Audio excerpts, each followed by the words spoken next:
زايد من أجل مشاهدة فريق نادي العين بالشكل الجديد وبالمظهر الجديد. الصراحة وممتاز للغاية، ولدينا راسية جول الله. نادي الرفاع البحريني سلم في اللعبة الماضية، مرمى الرفاع البحريني سلم في اللعبة خطأ، بل أنه يشهر البطاقة الصفراء الأولى لياسر. ولدينا محاولة للرفاع البحريني، وليد سالم ينقذ المهمة. سيكون جميلا، ولدينا محاولة الآن خطيرة للرفاع مرة أخرى، فيها فرصة وجول جول جول. أول أهداف الرفاع البحريني. شوف للمرة الثانية أخطاء في دفاع فريق النادي العيناوي وترك هذا اللاعب وحيدا. أتحدث أيضا عن أهداف اللي سجلها وعن تاريخه. ولدينا محاولة ياسر القحطاني يستلم وجول.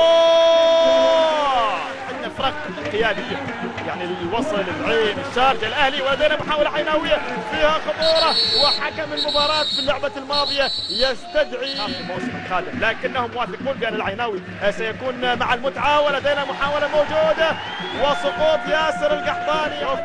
شوف ياسر استلمها وحاول الحقيقة أن يعني يروض الكرة. القناص العيناوي الجديد يرسل كرة في الشباك، والهدف العيناوي. مرمى مالك أحمد، وأعلن عن تعادل الفريق العيناوي. هذا هو الهدف. من التفاف من الجميع، من جماهير، من لاعبين، من إدارة، من مجلس، وعلى ذلك هكذا هو الشعار المرفوع. ولدينا محاولة موجودة الآن. الله الله الله.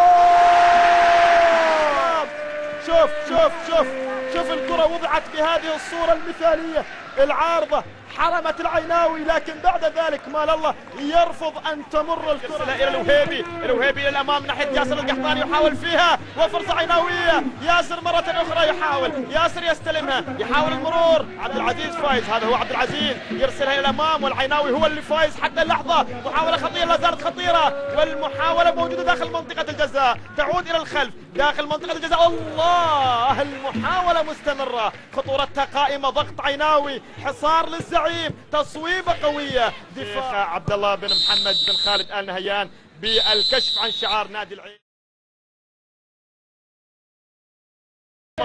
تقدم واندفاع الى الامام، انطلاقه عيناويه تبدو سريعه، الفرصه في المكان السليم، والكره العيناويه فرصه من كره ثابته للامام، ارسلت مخادعه كادت ان تاتي من فوق حارس المرمى. كان بينه يمتلك ايضا يعني مهاره اخرى اللي هي مهاره الارتقاء. ولدينا كره، يا سلام يا سلام، الله، انطلاقه حمراء. شوف انطلاقه عبد العزيز فايز، ما في هذه اللحظات. كره ثابته تبدو خطيره، والكره الله لكن الحكم يشير برايه الى وجود مخالفه. سكوكو، شوف اللاعبين اللي كانوا الحقيقة في وضعية التسلل.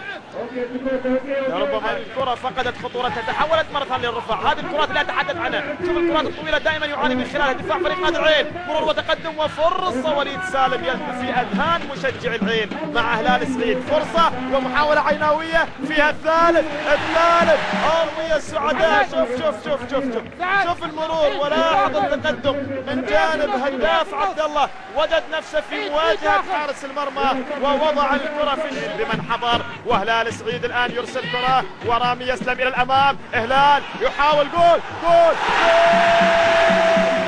الحنين لنادي العين كان سعيدا وكان مسرورا.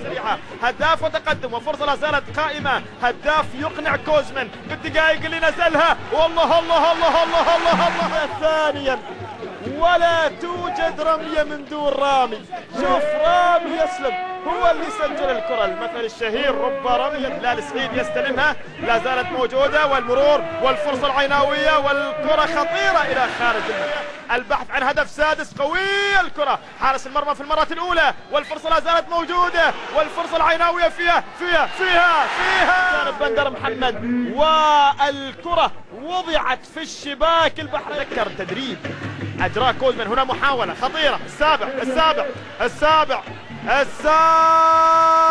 ضاع، وبعد ذلك وضع الكرة في الزاوية الصعبة على حارس. فوز بالستة، ولدينا انطلاقة، يا سلام، محاولة وخطورة. القوة بالإرادة السليمة وبالعزيمة الكبيرة. وهنا الفرصة التي مرت وطالت وتحولت إلى خارج أرضه. التصويب من المسافات البعيدة كانت ضعيفة وفي نفس المكان المتواجد في حارس المرمى. وهنا مشاهدي بحريني، فهذه الحقيقة نتيجة كبيرة.